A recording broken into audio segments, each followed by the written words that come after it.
The year 1815 marked the zenith of English aristocratic power, a golden age where London's high society operated as an intricate clockwork of protocol, appearance, and carefully guarded secrets that had been refined across generations of noble bloodlines. Within the marble halls of Mayfair mansions, where Italian artisans had carved delicate cornices and hand-painted frescoes that rivaled the Vatican's finest chambers, and throughout the candlelit ballrooms of Belgravia, where crystal chandeliers imported from the finest workshops of Bohemia cast prismatic rainbows across polished floors of the rarest woods, every gesture carried the weight of centuries-old tradition, and every whispered conversation could elevate or destroy a family's reputation across generations. The social architecture of this glittering world rested upon foundations laid during the reigns of Tudor monarchs and strengthened through strategic marriages, calculated alliances, and the careful accumulation of land, titles, and influence that stretched from the Scottish Highlands to the fertile plains of Kent. Each family possessed not merely wealth measured in pounds sterling, but power quantified by the number of members of Parliament they could influence, the bishops they had installed in cathedral seats, and the judges whose careers had been shaped by their patronage. Lady Vesper Ashworth stood at the pinnacle of this glittering world, her name spoken with reverence in the most exclusive drawing rooms of the ton, where duchesses competed for her attention and ambitious mothers studied her every gesture for clues to social advancement. At 24, she possessed an ethereal beauty that seemed carved from moonlight itself, porcelain skin that glowed like fresh cream and had never known the touch of harsh sunlight, a cascade of midnight black hair that caught the light of crystal chandeliers and seemed to hold secrets in its lustrous depths, and eyes the color of deep sapphires that reflected intelligence, wit, and mysteries no gentleman had yet fathomed. Her presence commanded attention not merely through physical beauty, but through an ineffable grace that made even the most seasoned society matrons pause their conversations to study her movements, hoping to decode the secret of her seemingly effortless elegance. The art of her deportment had been perfected through years of intensive training under the tutelage of the finest dancing masters, elocution instructors, and social architects that money could procure. Her walk possessed the fluid grace of a swan gliding across still water. Her posture reflected the military precision that had been drilled into her from childhood, and her smile could convey volumes of meaning while revealing nothing of her true thoughts.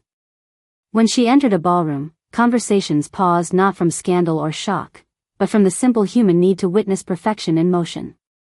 The Ashworth lineage traced back to the Norman conquest, their wealth built upon vast Yorkshire estates that encompassed entire villages, coal mines that fueled the Industrial Revolution, and strategic marriages that had woven their influence through the very fabric of English nobility like golden threads through precious tapestry. The family's wealth was measured not merely in thousands of pounds, but in the ability to field private armies, influence parliamentary votes, and determine the fate of commercial enterprises that stretched across the empire. Their holdings included Scottish salmon rivers, Welsh slate quarries, sugar plantations in the West Indies, and shipping interests that connected London to Calcutta, Canton, and the Cape of Good Hope. The family seat, Ashworth Manor, sprawled across 5,000 acres of perfectly manicured countryside, its Georgian facade a testament to refined taste and unlimited resources. The manor house itself contained 247 rooms, including a library that housed the largest private collection of medieval manuscripts outside the British Museum, a picture gallery filled with portraits by Reynolds, Gainsborough, and Romney, and a ballroom whose crystal chandeliers had been commissioned from the same craftsmen who adorned the Palace of Versailles. The estate's gardens, designed by Capability Brown himself, featured topiary work that required 12 full-time gardeners to maintain, fountains that rivaled those at Petworth, and an orangery where exotic fruits grew year-round despite England's unpredictable climate. Within London, their townhouse on Berkeley Square served as an unofficial embassy of elegance, where invitations to Lady Vesper's intimate soirees were coveted more desperately than audiences with the Prince Regent himself. The townhouse, a masterpiece of Georgian architecture completed in 1789, featured a facade of the finest Portland stone, windows glazed with crystals so clear it seemed invisible, and interiors that showcased the talents of Robert Adams' most gifted disciples. The ground floor reception rooms flowed into one another with architectural poetry, while the upper floors contained private apartments that combined comfort with grandeur in proportions that suggested both intimacy and majesty. This particular autumn morning found London shrouded in the characteristic fog that rolled up from the Thames like the breath of some ancient dragon, transforming the city into a dreamscape of shadow and golden gaslight where familiar landmarks became mysterious and ethereal. The fog possessed an almost tangible quality, muffling sounds, and blurring the edges of reality until carriages appeared and disappeared like phantoms, their wheels creating rhythmic percussion against cobblestone streets worn smooth by centuries of traffic. Horse-drawn vehicles of every description clip-clopped along the thoroughfares, elegant barouches carrying ladies to morning calls, sturdy mail coaches bearing news from distant counties, commercial wagons loaded with goods from the thriving docks, and occasionally the magnificent state carriage of some peer whose coat of arms blazed with heraldic pride. The occupants of these conveyances remained hidden behind curtained windows of the finest silk, their privacy protected by curtains that cost more than most families earned in a year, while street vendors called out their wares in voices that echoed off the imposing facades of Georgian terraces. The air carried the mingled sense of coal smoke that rose from thousands of chimneys, fresh bread from bakeries where bakers had been working since before dawn, roasted chestnuts from corner vendors whose braziers glowed like beacons in the mist, and the faint perfume of hothouse flowers that adorned every fashionable drawing room. London's very atmosphere seemed saturated with ambition, secrets, and the peculiar energy that arose when countless human dramas unfolded simultaneously within a few square miles of ancient streets.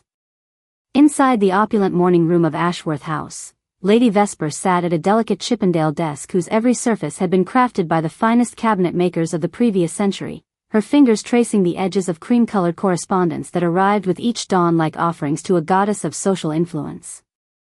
The desk itself was a masterpiece of marquetry and gilt bronze, its surface inlaid with rare woods from exotic locations and decorated with scenes of pastoral romance that seemed to mock the complex realities of aristocratic life. Upon its leather-lined surface lay the tools of her social empire, crystal inkwells filled with ink of the deepest black, quills from the finest geese that had been carefully prepared by craftsmen who understood that even writing implements must reflect status, sealing wax in the distinctive blue that marked Ashworth correspondence, and a collection of personal seals whose intricate engravings could authenticate her slightest whim. The room itself embodied aristocratic taste refined across generations of careful cultivation, walls covered in hand-painted Chinese silk depicting exotic birds and flowering branches that seemed to flutter with life in the changing light, furniture crafted from the finest mahogany that had been aged for decades before the first cut was made and upholstered in blue damask that matched her eyes with almost supernatural precision. Every piece had been selected not merely for beauty or comfort, but for its ability to communicate the family's position in society's hierarchy.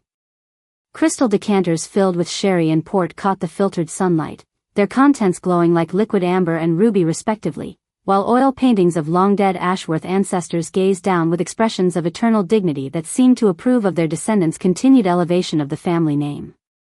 The morning light that streamed through tall windows hung with silk curtains created patterns across Persian carpets so valuable that they had been gifts from Eastern potentates seeking British favor. Fresh flowers arranged in Ming vases filled the air with delicate perfume, while a fire crackled in the marble fireplace whose mantelpiece supported a collection of porcelain figurines that represented fortunes in their own right. Her lady's maid, Jenkins, a woman whose discretion had been tested and proven over 15 years of service, approached with the morning's newspapers arranged on a silver tray. The ritual had remained unchanged since Lady Vesper's debut into society 6 years prior, first the Times for matters of politics and commerce, then the Morning Post for social announcements, and finally the scandal sheets that documented the Tun's endless fascination with itself. The social season of 1815 had proven particularly eventful, with Wellington's victory at Waterloo still fresh in public memory and the Prince Regent's extravagant lifestyle providing endless fodder for both admiration and criticism. Yet beneath the celebrations and public spectacles, London's high society continued its eternal dance of ambition, romance, and carefully orchestrated reputation management. Lady Vesper's position within this world seemed unassailable.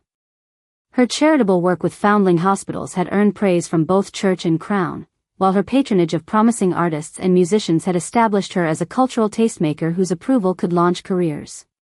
Suitors from across Europe sought her favor, though she had thus far declined every proposal with such graceful diplomacy that even rejected admirers remained devoted to her cause. The mysterious element that would soon shatter this perfect existence already lurked within the very newspapers that Jenkins presented each morning. Hidden among the advertisements for hair powder and notices of property sales, a new column had begun appearing with increasing frequency, one that bore no author's name but possessed an uncanny knowledge of society's most guarded secrets. The morning that would forever alter Lady Vesper's destiny began like countless others, with golden sunlight filtering through the east-facing windows of her private sitting room and the gentle sounds of Berkeley Square awakening to another day of refined routine. She wore a morning dress of lavender silk, its empire waist accentuating her slender figure, while delicate pearl drops adorned her ears, a gift from her late grandmother, the formidable Dowager Countess of Pemberton. Jenkins had arranged the newspapers with particular care this morning, though she could not have anticipated the devastating revelation hidden within their pages like a serpent among roses. The newspapers themselves represented the pinnacle of printing technology and journalistic sophistication that had emerged during the previous century. The Times, printed on paper of exceptional quality and bound with precision that reflected its status as the voice of the establishment, carried news of parliamentary debates where the fate of nations was decided by men whose words could reshape continents, foreign affairs that connected London to every corner of the civilized world, and commercial intelligence that could make or break fortunes with a single announcement. The Morning Post, favored by the fashionable set for its detailed coverage of social events and cultural happenings, detailed the previous evening's theater performances where the greatest actors of the age had commanded audiences that included royalty, upcoming social events that would determine who rose or fell in society's estimation during the coming season, and reviews of art exhibitions where fortunes were spent on paintings that would hang in private galleries for generations. Its pages gleamed with advertisements for the finest purveyors of luxury goods, modistes whose creations graced the most exalted figures in society, jewelers whose workshops produced treasures worthy of crown collections, and wine merchants whose cellars contained vintages that had aged through wars and revolutions.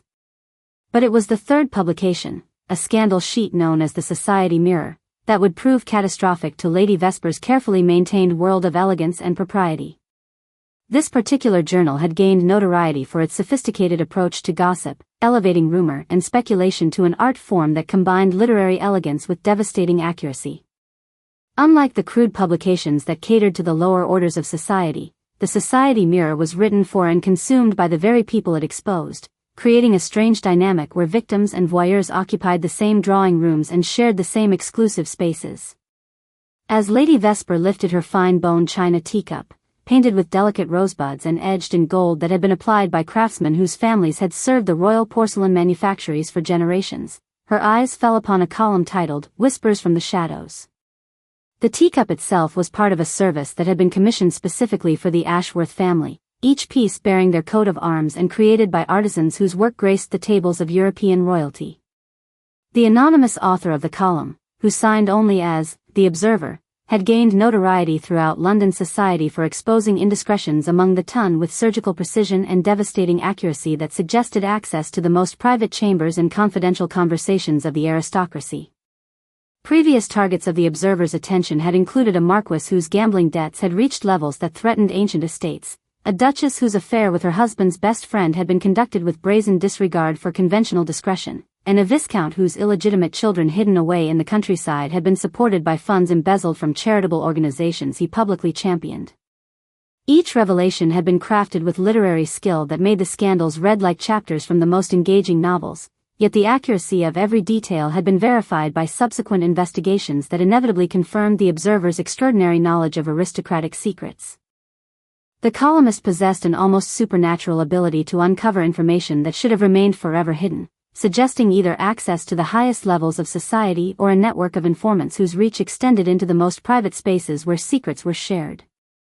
The writing style itself displayed classical education and intimate familiarity with the subtle codes and conventions that governed aristocratic behavior, leading many to speculate that the Observer was not merely an outsider looking in, but someone who moved freely within the very circles they exposed with such devastating effectiveness.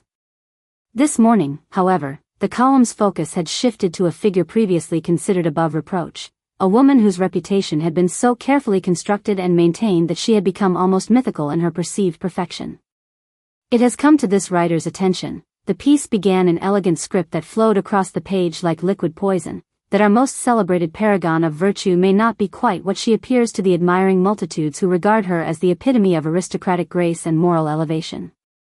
Lady V, whose charitable works have earned such universal acclaim from both church and crown, and whose patronage of the arts has elevated her to the status of cultural arbiter among the most discerning members of our society, has been observed in circumstances that would shock even the most liberal-minded members of our enlightened age. The column continued with maddening vagueness yet unmistakable implication, describing in language that danced along the edge of libel laws a series of secret meetings conducted under cover of darkness, questionable associations with individuals whose own reputations bore the stains of scandal and moral compromise, and activities that could only be interpreted as deeply compromising to her reputation and potentially devastating to her family's standing in society. The writer demonstrated intimate knowledge of Lady Vesper's daily routine, her private correspondence, and even the layout of rooms within Ashworth House that were never open to casual visitors. Each paragraph revealed additional layers of supposed deception, painting a picture of a woman who used her charitable activities as cover for more questionable pursuits, whose cultural patronage masked associations with individuals of dubious moral standing, and whose seemingly perfect facade concealed secrets that would horrify the very people who had elevated her to near sainthood within London society. The accusations were crafted with diabolical cleverness, using just enough truth to be believable while introducing elements of fiction that transformed innocent activities into sinister conspiracies. Lady Vesper's hand trembled almost imperceptibly as she continued reading, her composed facade beginning to crack like fine porcelain under pressure. The column went on to describe, with maddening vagueness yet unmistakable implication, a series of secret meetings, questionable associations, and activities that could only be interpreted as deeply compromising to her reputation. The sitting room suddenly felt stifling despite the autumn chill outside. Lady Vesper set down her teacup with extraordinary care, her mind racing through possible explanations, potential sources, and immediate strategies for damage control. In a society where reputation was more valuable than gold and twice as fragile, such accusations could destroy not only her own standing but potentially devastate her family's position across generations. The sound of approaching footsteps in the corridor outside announced the arrival of her closest confidant, Miss Charlotte Fairfax, daughter of a respected baronet and Lady Vesper's dearest friend since their shared debut into society. Charlotte possessed a quick wit, fierce loyalty, and an invaluable understanding of society's unwritten rules, qualities that had made her an indispensable ally in navigating the treacherous waters of the Tun. Charlotte entered without ceremony, her auburn curls slightly disheveled from her hasty journey across Mayfair, where she had navigated through the morning fog with the determination of a general advancing toward battle, her green eyes bright with concern and barely contained outrage that threatened to overflow into the kind of spectacular fury that could reshape social landscapes. She wore a walking dress of deep emerald wool whose military-style braiding and brass buttons reflected the current fashion influence of Wellington's recent victory at Waterloo, while her Spencer jacket and matching pelisse demonstrated both practical considerations for London's unpredictable weather and her family's substantial financial resources. Her gloves, crafted from the finest kid leather and dyed to match her ensemble perfectly, had been purchased from the same establishment that served the royal family, while her bonnet, though slightly askew from her urgent journey, featured ostrich plumes that had cost more than most servants earned in a month. Charlotte Fairfax possessed qualities that had made her indispensable within the complex web of aristocratic relationships that governed London society. Her quick wit had been sharpened through years of verbal sparring with some of the most sophisticated minds of her generation. Her fierce loyalty had been tested and proven during various social crises that had threatened mutual friends, and her invaluable understanding of society's unwritten rules had been developed through careful observation and strategic analysis of the power dynamics that determined who rose and who fell within the Tun's hierarchy. Her father, Sir Edmund Fairfax, had earned his baronetcy through distinguished military service in India, where his administrative brilliance had helped secure British interests across the subcontinent, while her mother came from a family whose Yorkshire estates neighboured the Ashworth holdings and whose friendship with Lady Vesper's family stretched back multiple generations. The urgency that now animated Charlotte's normally perfect composure spoke volumes about the morning's crisis and her immediate recognition of its potential consequences. Her usually immaculate appearance had been sacrificed to speed, demonstrating the depth of her concern for Lady Vesper's welfare and her understanding that this particular scandal demanded immediate strategic response rather than conventional social niceties. "Vesper," she began without preamble, "please tell me you have not yet seen this morning's Society Mirror." The very question provided its own answer, as Charlotte's gaze fell upon the offending publication spread across the mahogany writing desk.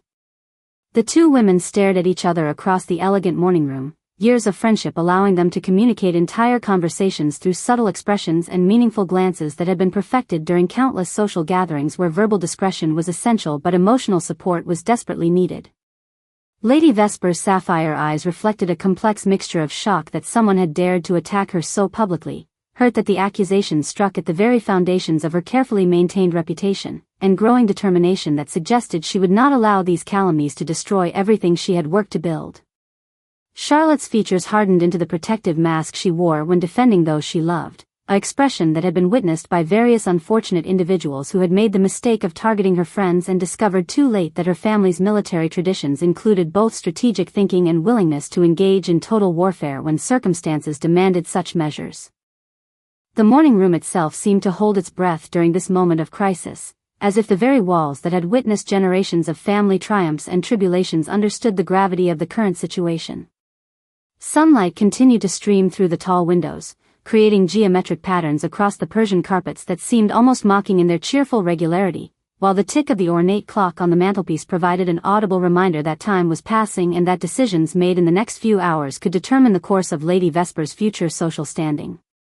Outside, the sounds of London continuing its daily rhythm provided a strange counterpoint to the crisis unfolding within Ashworth House, creating an almost surreal atmosphere where the normal world proceeded with business as usual while the foundations of one woman's carefully constructed life trembled on the edge of collapse.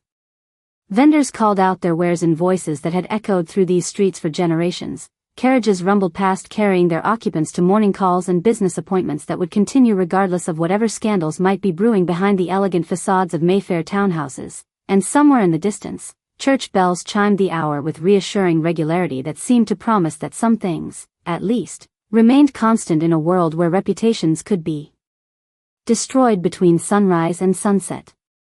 Yet within the silk-walled sanctuary of Lady Vesper's sitting room, the very foundations of a carefully constructed life had begun to tremble. The implications of the anonymous column extended far beyond personal embarrassment. In the rigid hierarchy of Regency society, scandal possessed the power to destroy families, ruin marriages, and eliminate entire bloodlines from polite company. Lady Vesper understood that she now faced not merely gossip or temporary social discomfort, but the potential annihilation of everything her family had built across centuries of careful cultivation. Charlotte moved to the window, her sharp mind already working through possibilities and strategies.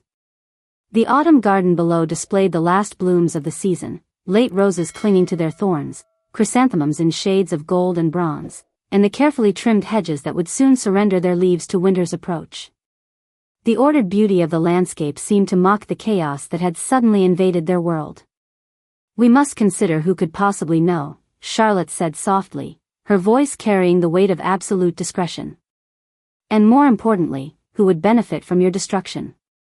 The afternoon following the devastating revelation found Lady Vesper in her private study, surrounded by correspondence that had arrived in an overwhelming flood.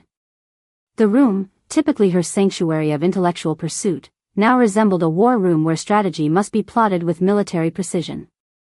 Leather-bound volumes of poetry and philosophy lined the walls, their gold-embossed spines catching the light from the crackling fireplace, while her collection of rare botanical illustrations provided a serene backdrop to the current crisis.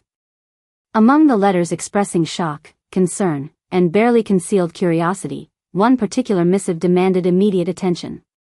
The envelope bore the distinctive seal of the Duke of Ravenswood, pressed into midnight blue wax, a man whose very name commanded respect throughout the highest echelons of society. Theodore Ashford, the 7th Duke, had inherited his title at 28 along with vast estates, a formidable reputation for integrity, and an unfortunate tendency towards solitude that had made him one of London's most eligible yet elusive bachelors. Lady Vesper's relationship with the Duke had evolved over the past year from polite acknowledgement to respectful friendship to something far more complex and undefinable. Their conversations at various social gatherings had revealed a meeting of minds rare in their circles. He appreciated her intelligence and independence, while she found herself drawn to his quiet strength and unexpected sensitivity. Yet the vast differences in their social positions and his apparent reluctance to engage in society's matrimonial expectations had kept their connection carefully confined to public interactions and meaningful glances across crowded ballrooms. The Duke's letter, written in his characteristic bold hand, was brief but loaded with significance. "Lady Vesper, I trust you will grant me the honor of calling upon you this afternoon. There are matters we must discuss in private. Your devoted servant, Ravenswood." The formal language could not disguise the underlying urgency, nor the fact that he had chosen to visit during the height of the scandal rather than distance himself as so many others surely would. At precisely 3 o'clock, as the autumn sun began its descent toward the London rooftops, the Duke of Ravenswood was announced. He entered the drawing-room with the confident bearing that marked him as a man accustomed to command, yet Lady Vesper detected an unusual tension in his normally composed demeanor. His dark hair was slightly windswept from his ride across the city, and his grey eyes, typically calm as a winter lake, now held depths that suggested internal storms. Theodore Ravenswood possessed the kind of masculine beauty that belonged in heroic portraits commissioned by kings and emperors, the sort of commanding presence that artists struggled to capture even when working with the finest materials and most sophisticated techniques available to their craft. His strong jaw was softened by a generous mouth that suggested both strength and sensitivity, aristocratic features that spoke of noble breeding stretching back through centuries of carefully documented lineage, and a physical presence that seemed to fill whatever room he entered without any apparent effort or self-consciousness. His dark hair, slightly windswept from his ride across the city through London's narrow streets and busy thoroughfares, caught the light in a way that emphasized its natural waves and suggested the kind of careless elegance that could only be achieved by those who had never needed to concern themselves with their appearance. His grey eyes, typically as calm as a winter lake reflecting ancient skies, now held depths that suggested internal storms and emotional currents that ran far stronger than his usual controlled demeanor might indicate. These were the eyes of a man who had commanded regiments during the Peninsula Campaign, who had made decisions that affected the lives of thousands, and who had learned to mask his deepest feelings behind the kind of aristocratic reserve that was both protection and burden for those born to positions of ultimate responsibility. His clothing reflected the understated elegance that marked him as a true gentleman rather than a mere follower of fashion, a perfectly tailored coat of midnight blue superfine that had been cut by Weston himself, the master tailor whose creations graced the finest figures in English society, an ivory waistcoat embroidered with silver thread in patterns so subtle they could only be appreciated at close range, and a cravat tied in the intricate style currently favored by Brummel's disciples. Though Theodore's approach to fashion remained entirely his own rather than slavish imitation of any particular leader. His boots, crafted by Hobie from leather so fine it seemed to glow with its own inner light, had been polished to a mirror finish that reflected his attention to detail without crossing into vanity. "Your Grace," Lady Vesper rose to greet him, her training in proper deportment overriding her emotional turmoil. She wore an afternoon dress of deep blue silk that complemented her sapphire eyes, its modest neckline and long sleeves reflecting both current fashion and her instinctive retreat into propriety during times of crisis. "Lady Vesper," he replied, taking her offered hand and holding it perhaps a moment longer than strict etiquette demanded. "I trust you know why I have come." Their conversation began with the careful verbal dancing that characterized all aristocratic discourse, yet beneath the polite exchanges lay currents of genuine concern and growing intimacy. The Duke had not merely come to offer conventional sympathy, his presence suggested a deeper commitment to her welfare that both thrilled and terrified her.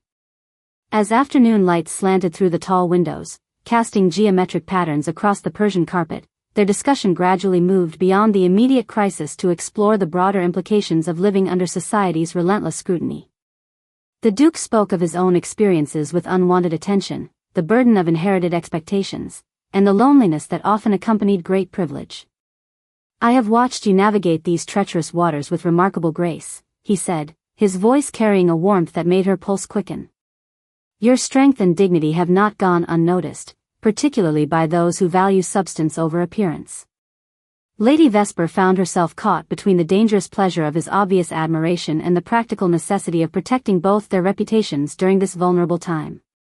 The anonymous columnist had already demonstrated an uncanny ability to uncover secrets. Any appearance of impropriety in her relationship with the Duke could provide additional ammunition for her destruction. Yet as their conversation continued, she began to sense that Theodore's interest in her welfare extended beyond mere friendship or even romantic attraction. His questions about the scandal showed an analytical mind at work, probing for details and inconsistencies that might reveal the identity of her tormentor. More tellingly, his knowledge of society's undercurrents suggested access to information networks that reached far beyond typical aristocratic gossip. The afternoon's most startling revelation came when the Duke mentioned having conducted his own investigation into the mysterious observer who penned the devastating column. His resources, he explained with careful understatement, extended into areas where Lady Vesper could not venture alone. The implication was clear: he intended to help her discover the truth, regardless of personal risk or social convention. As evening approached and proper visiting hours drew to a close, the Duke prepared to depart with evident reluctance.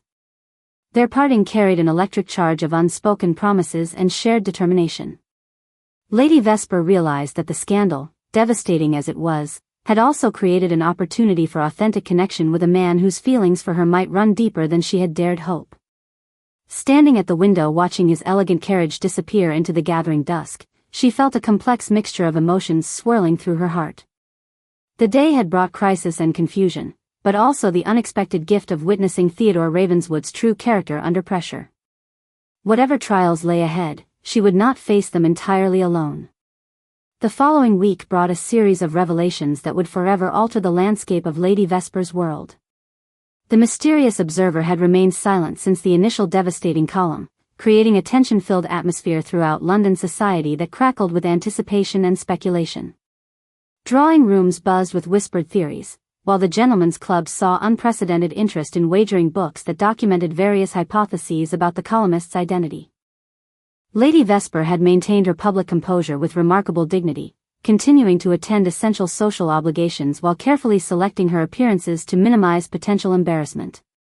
Her closest allies, Charlotte Fairfax, the Duke of Ravenswood, and a small circle of truly loyal friends, had formed an unofficial protective barrier, using their own social influence to deflect the worst of the gossip and speculation. The truth began to emerge during a particularly elegant soirée hosted by the Countess of Pemberton, Lady Vesper's formidable great-aunt whose position in society was so unassailable that even the most vicious gossips dared not speak ill of her guests within her presence. The Pemberton townhouse on Grosvenor Square represented the apex of refined taste, its rooms filled with priceless artwork, furniture crafted by the finest artisans, and an atmosphere that somehow managed to be both intimate and impossibly grand. Lady Vesper had chosen her attire for the evening with particular care, a gown of midnight blue silk that seemed to capture starlight in its folds, adorned with the famous Ashworth sapphires that had graced 5 generations of family women. The ensemble represented both defiance and confidence, a visual statement that she would not be cowed by anonymous accusations or social pressure. The evening's entertainment featured a renowned Italian soprano whose voice soared through the Countess's music room like captured moonbeams, while guests sipped champagne from crystal flutes and engaged in the carefully choreographed conversations that constituted high society's primary art form. Yet beneath the veneer of cultured enjoyment, Lady Vesper sensed an undercurrent of tension that suggested something significant was about to unfold. The dramatic moment arrived during the interval between musical performances, when Lord Marcus Blackwood, a man whose charm had always seemed slightly artificial and whose finances were rumored to be in constant crisis, approached her with an expression that combined triumph and malicious satisfaction. His appearance had been carefully calculated to project success, an elaborately tied cravat, a coat of bottle green superfine that emphasized his auburn hair, and a diamond pin that sparkled with suspicious newness. Lady Vesper, he began with a smile that failed to reach his cold blue eyes. How delightful to see you weathering your recent difficulties with such admirable composure. One might almost believe the accusations were entirely unfounded. The conversation that followed revealed the full extent of Lord Blackwood's involvement in her persecution.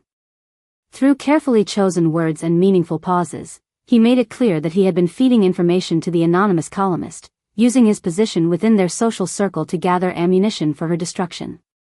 His motive, as it gradually emerged, combined personal vendetta with financial desperation. 2 years earlier, Lady Vesper had politely but firmly declined Lord Blackwood's proposal of marriage, choosing instead to maintain her independence rather than enter into what would have been a union based more on financial necessity than genuine affection. Her rejection had wounded both his pride and his prospects, as marriage to an Ashworth would have solved his mounting debts and restored his family's declining social position. The revelation hit Lady Vesper with the force of a physical blow. Yet her years of training in aristocratic deportment allowed her to maintain perfect composure even as her world tilted on its axis. The betrayal cut deeper than the original scandal, as it came from someone she had considered, if not a friend, then at least a familiar and trusted member of her social circle. Duke Theodore, who had been observing the interaction from across the room with the keen instincts of a man accustomed to reading subtle social cues, immediately moved to Lady Vesper's side. His presence provided both moral support and a subtle warning to Lord Blackwood that his behavior was being closely monitored by someone with significantly more power and influence. The confrontation that followed, conducted in voices barely above whispers to avoid creating a public scene, revealed the full scope of the conspiracy. Lord Blackwood had not merely provided information to the observer, he had helped orchestrate the entire campaign, timing revelations for maximum impact and coordinating with other disgruntled members of society who resented Lady Vesper's prominent position. As the evening progressed, additional pieces of the puzzle fell into place. Charlotte Fairfax, whose investigative instincts had been sharpened by the crisis, had discovered connections between several recent newspaper editors and a mysterious financial backer whose identity had been carefully concealed. The Duke's own inquiries had revealed a pattern of payments and communications that suggested a much larger conspiracy than anyone had initially suspected.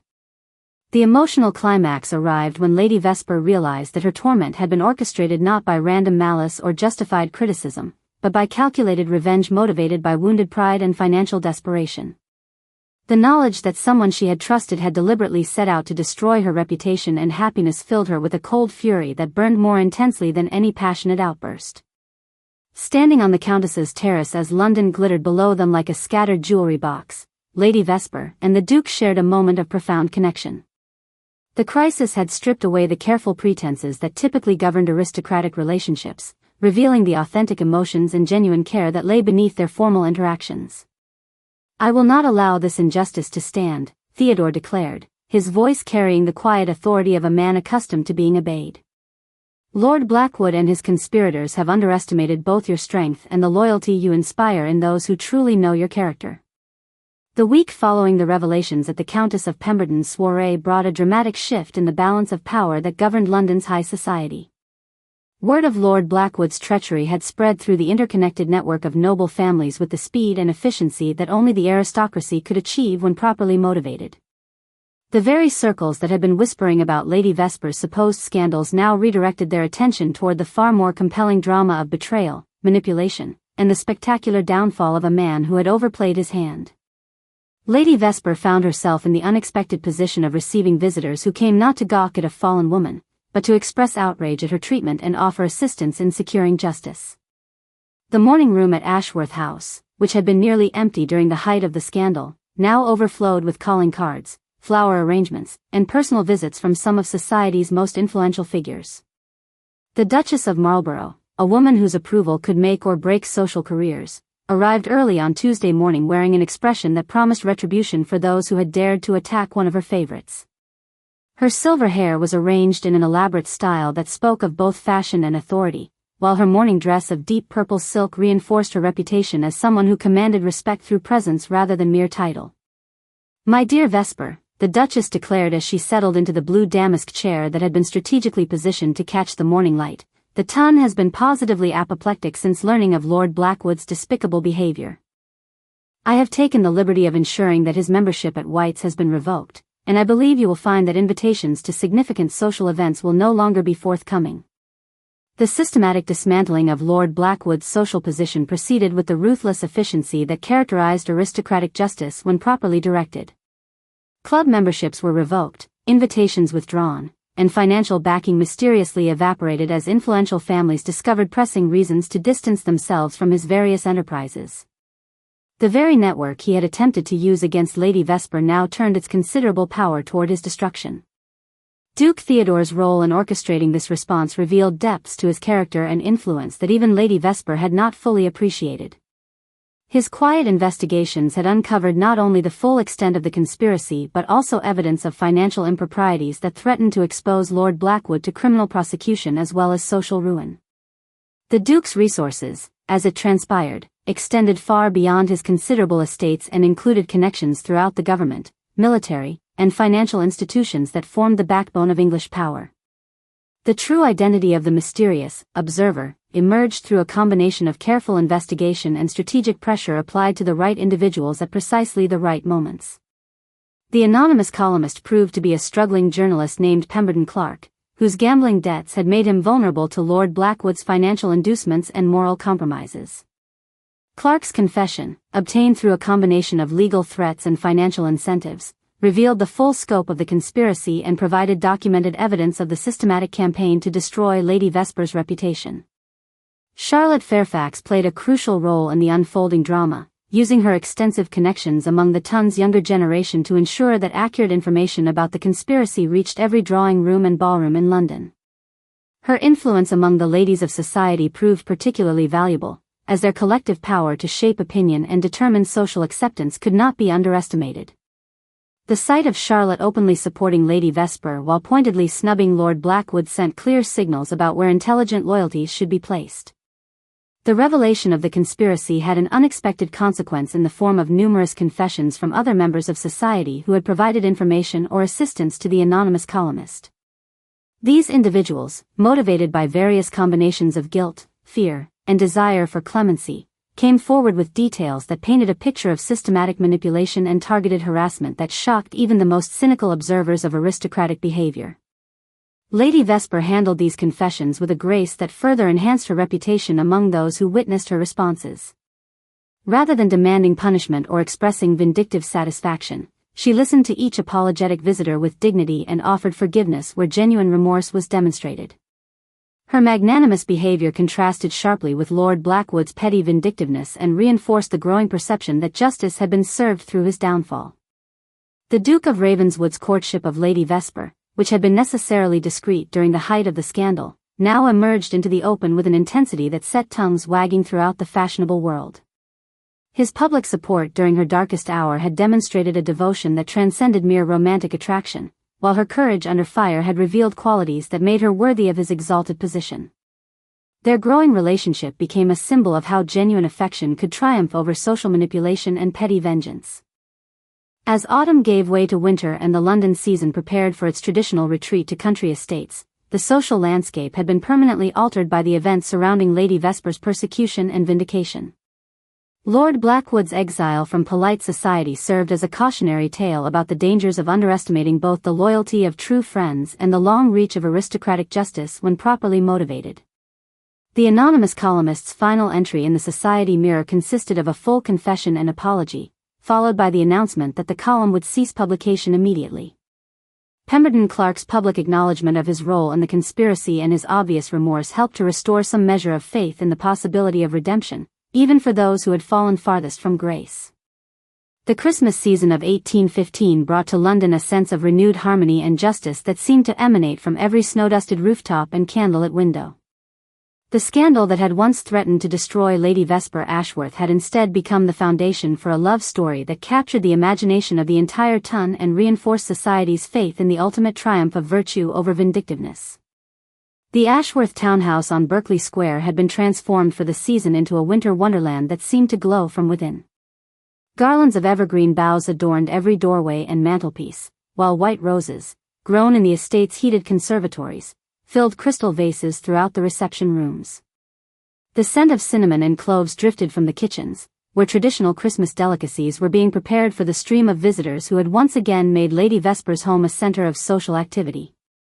The dramatic reversal of her fortunes had elevated Lady Vesper to an almost mythical status within London society. Her dignity during persecution, forgiveness of those who had wronged her, and obvious happiness in her growing relationship with Duke Theodore had created a romantic narrative that satisfied even the most demanding consumers of aristocratic drama.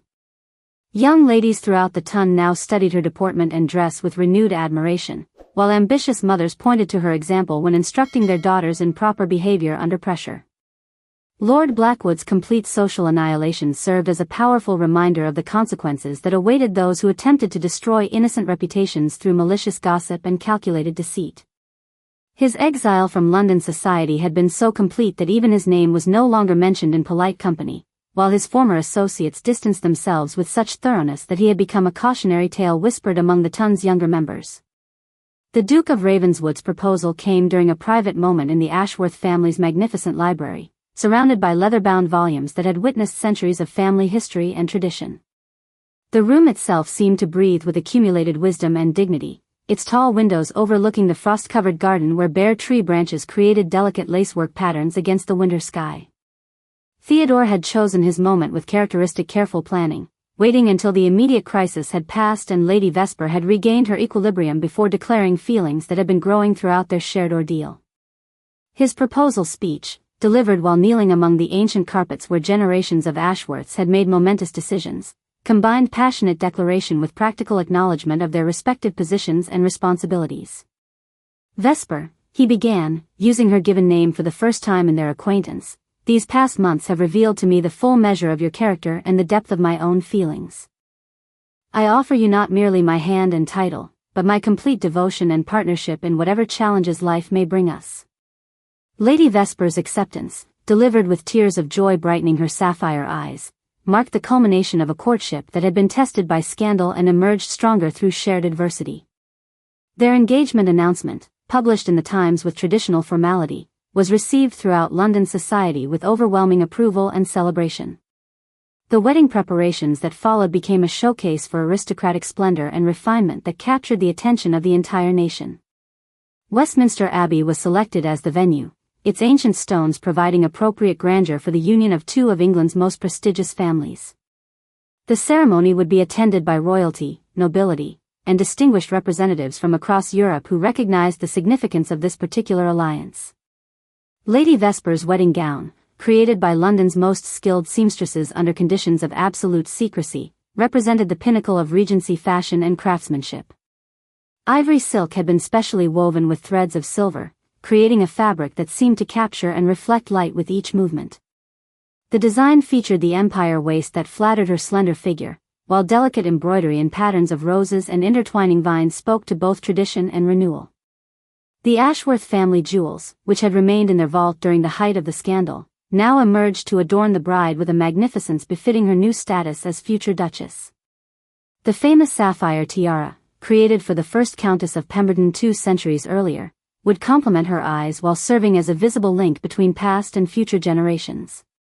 Charlotte Fairfax's role as chief bridesmaid provided appropriate recognition for her unwavering loyalty during the crisis, while her own romantic prospects had been considerably enhanced by her demonstration of friendship under pressure. Several eligible gentlemen had taken note of her courage and intelligence, suggesting that Lady Vesper's wedding might inspire additional romantic developments among their circle. The ceremony itself unfolded with the dignity and grandeur that befitted the union of two ancient houses. Duke Theodore, resplendent in court dress that emphasized his aristocratic bearing and natural authority, spoke his vows with a sincerity that moved even the most cynical observers. Lady Vesper's responses, delivered in a voice that carried clearly through the Abbey's vast spaces, reflected both personal happiness and awareness of the historical significance of the moment. The wedding breakfast, held at Ashworth House under conditions of elaborate security and protocol, brought together representatives of England's most influential families in celebration of love's triumph over adversity. The Duke and Duchess of Marlborough, the Earl and Countess of Pemberton, and dozens of other titled guests raised their glasses in toasts that acknowledged not merely the happiness of the bride and groom, but the restoration of faith in society's ability to recognize and reward true virtue. As evening fell and the newlyweds prepared to depart for their honeymoon journey to the Duke's Yorkshire estates, Lady Vesper, now the Duchess of Ravenswood, reflected on the extraordinary transformation that had brought her from the depths of scandal to the heights of happiness. The ordeal that had once threatened her destruction had instead revealed the strength of her character, the loyalty of true friends, and the power of genuine love to overcome even the most malicious opposition.